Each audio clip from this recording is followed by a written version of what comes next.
In every Android app, there's a single foreground thread known as the main thread.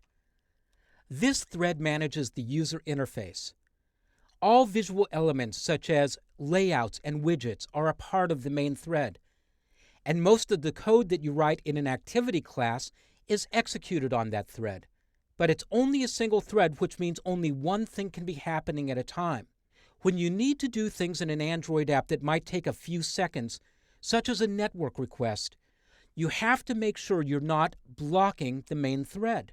If you try to execute a network request, such as an HTTP request, on the main thread of an Android app, in the most recent versions of Android, you'll get an error. It's just not permitted. And even in the older versions of Android, it's not recommended. The problem is that because the main thread is a single-threaded environment, for as long as that request takes to complete, the user interface will freeze. And after a few seconds, the operating system might present the dreaded ANR error. That stands for Application Not Responding. That's what happens when the main thread has been frozen. So you don't want to block the main thread. You want to take communications like HTTP requests and execute them on background threads. But here's the second part of the problem. Once you're inside a background thread, by default, you can't access the user interface. That's on the main thread. And so you need some special tools to be able to accomplish both tasks, to be able to execute code in the background thread and modify objects on the main thread while it's happening to let the user know what's going on. In the Android SDK, network communications have to be run in the background. And you could use standard Java concurrent programming tools for this. The thread class, the runnable interface, and the java.concurrent library are all implemented in the Android SDK. But these tools don't give you access to the main thread. So you can execute a background task, but while it's happening, the main thread is out of your reach. To have your cake and eat it too, that is, to be able to work in the background and control the foreground at the same time, you'll work with a class called async task, which is unique to the Android environment. Here are some guidelines to know about as you work with async task for the first time. The async task class is intended for working with shorter tasks, lasting a few seconds at a time.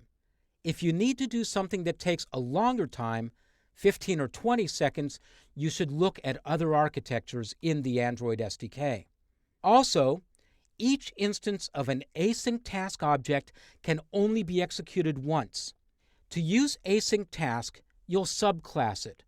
You'll create your own unique task class. Then you'll instantiate that class.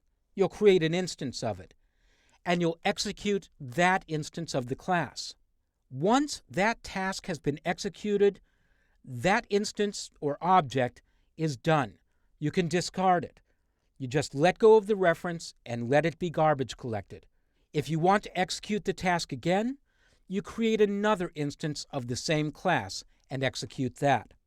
And finally, async task objects don't survive configuration changes automatically.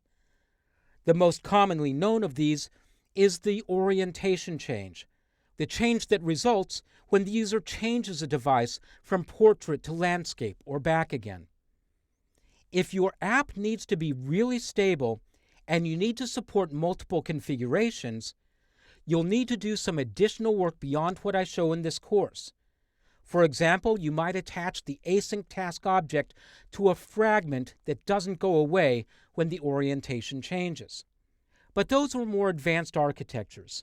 My focus in this course is showing you how to integrate your Android app with web services, and you must know how to use the async task class to do that correctly.